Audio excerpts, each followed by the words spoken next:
और सुखदेव महाराज से परीक्षित का यही प्रश्न कि मरण धर्मा मनुष्य का क्या था। तो सुखदेव महाराज बड़े सुंदर भाव से समझाते हैं कि पहले तो मौत के भय से मुक्त रहना चाहिए और सभी तृष्णाओं का विसर्जन कर देना चाहिए। अब गुरुदेव उपाय तो सब बता देते मगर होए कैसे। अब तुम कहो कि मत डरो, हमको तो डर लग रहा है। इतने कहने से डर भग जाएगा क्या महाराज? मौत से डर सबको लगता है। कल हमने बताया था कि मौत से डर दो लोगों को नहीं लगता। एक मूर्ख होता जो मौत को समझता ही नहीं कि मौत कोई चीज है। दूसरा जिसने मृत्यु के मालिक से अपना संबंध स्थापित कर लिया है, वो भी मौत से नहीं डरता। तो सुखदेव यहां यही कह रहे हैं कि भैया उस मालिक से संबंध बिठाते हैं 7 दिन अपन, और अपने मन को बिल्कुल व्यवस्थित करो और आनंद में रहो। मौत किसकी होगी? गीता में भी तो यही कहते हैं, नैनम छिन्दन्ति न शस्त्राणाम नैनम दहति पाप। मगर महाराज ये शब्द जैसे ही लगते हैं हमको समझ में कब आती, ये बात बड़ी विषय की है। आत्मा न मरती है, न बरसात भिगोती है, न जलाती है, न डुबोती है। फिर रोना गाना किस बात का और इतना दुख किस बात का? बस यही फर्क है ज्ञानी और अज्ञानी में।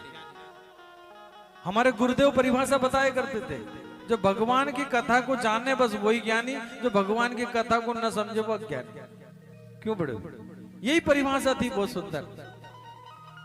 जो भगवान की कथा के महत्व और मर्म को समझे विज्ञानी, और ज्ञानी पुरुष मृत्यु के भय से मुक्त रहता है और अज्ञानी पुरुष को मृत्यु का भय सताता है। और मुक्तिम ददाति इति मुकुंदम।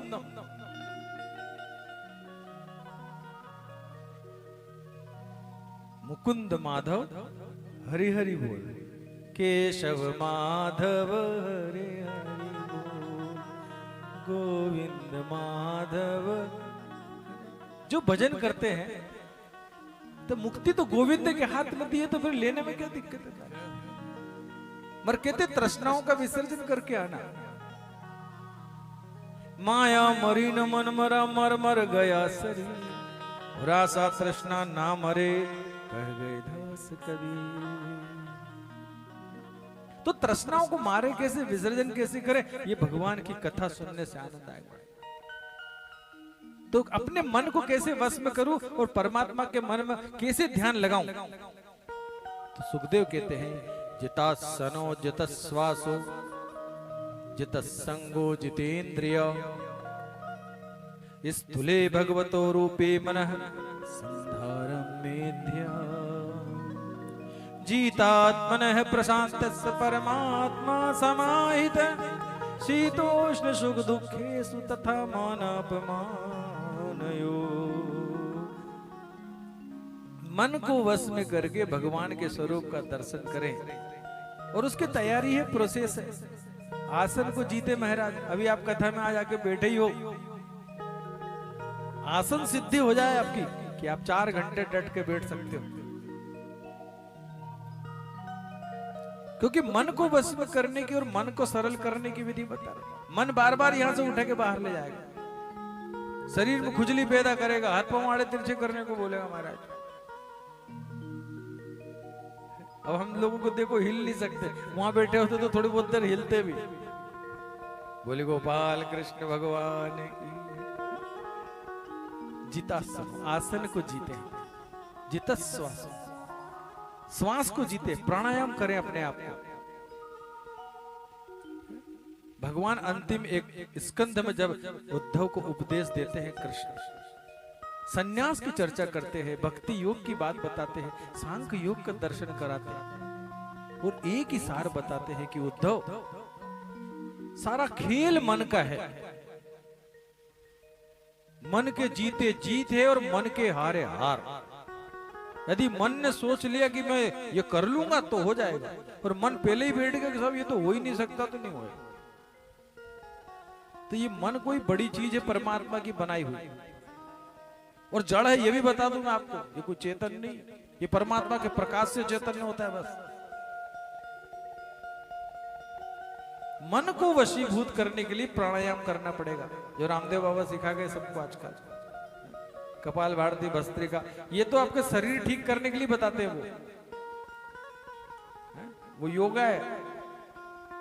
और योगेश्वर सच्चिदानंद भगवान श्री कृष्ण, वे योग की परिभाषा अलग देते। ये शरीर के लिए ठीक है, वो योग करे, आप प्राणायाम करें, क्योंकि मन उससे ठीक होगा।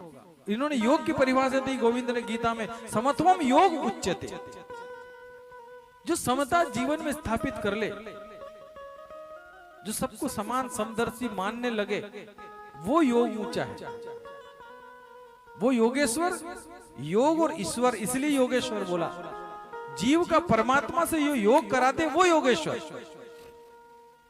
और हम प्राणायाम करते करते अपने प्राणों को निश्चित करें, अपनी श्वास ठीक करें। और जब आप प्राणायाम करते करते बैठने लगोगे तो अपनी श्वास पर आपका नियंत्रण होने लगा। ये कलाकार लोग जब रियाज करते हो तो अपनी सांस खींचते हैं, इनकी लंबी जैसी सांस अपन तो आधे में ही बैठ जाए,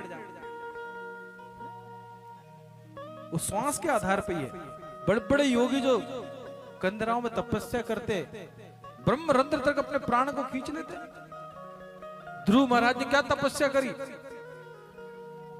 ऐसी श्वास खींची महाराज, पूरी वायु को रोक दिया, ब्रह्मांड में उथल पुथल हो गई।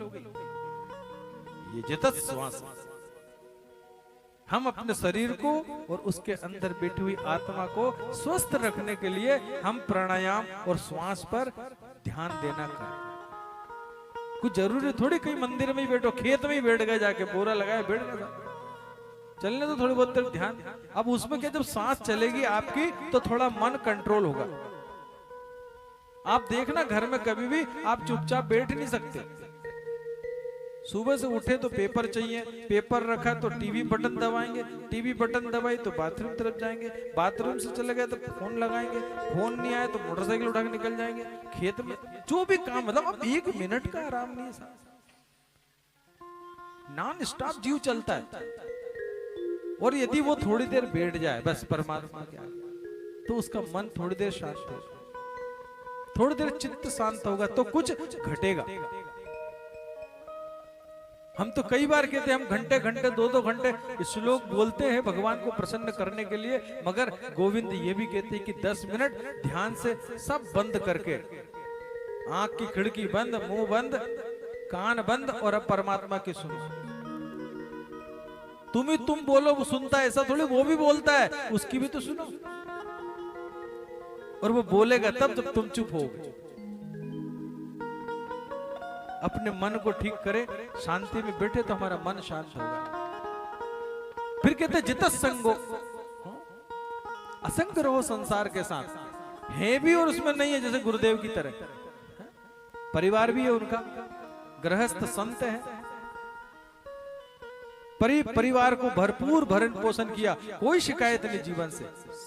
इतना सुंदर श्रृंगार गृहस्थ का किया गुरुदेव ने,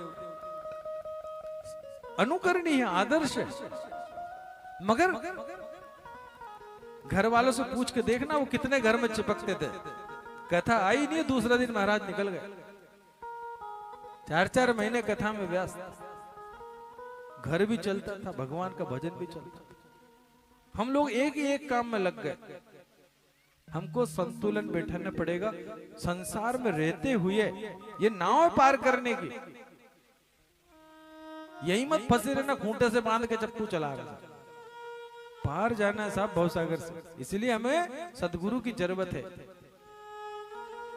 जिस तरह नारियल का गोला सूखा वाला गुड़गुड़ करता रहता ना अंदर, महाराज पानी वाले नारियल की तरह चिटक चिपकती नहीं उसकी। वो जब भी तोड़ो तो गोला बाहर आएगा और फिर पूर्णाहुति के लिए तैयार हो जाता है। जीवन की पूर्णता प्राप्त करना है। पूर्णमदः पूर्णमिदं पूर्णात् पूर्णमुदच्यते पूर्णस्य पूर्णमादाय पूर्णमेवावशिष्यते। हमारे जीवन की पूर्णता तो इसी में ही है कि हमें गोविंद की प्राप्ति हो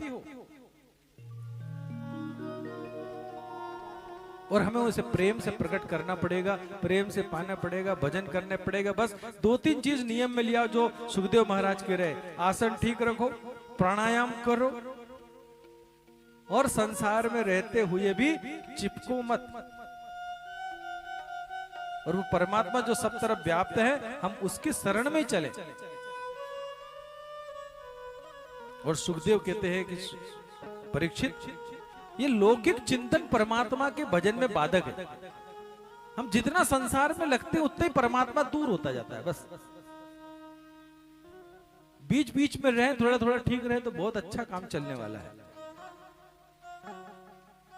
इसलिए महाराज कहते हैं कि भगवान प्रेम से प्रकट होते हैं, उनमें हमारा मन लगाएं और भगवान के चरित्रों की कथा सुने हम। जिन हरि कथा सुनी नहीं काना, जिन हरि कथा सुने नहीं काना, श्रवण रंध्र अहि भवन समाना। जिन हरि कथा सुनहि नहीं काना, श्रवण भवन समाना। हरि व्यापक सर्वत्र समाना,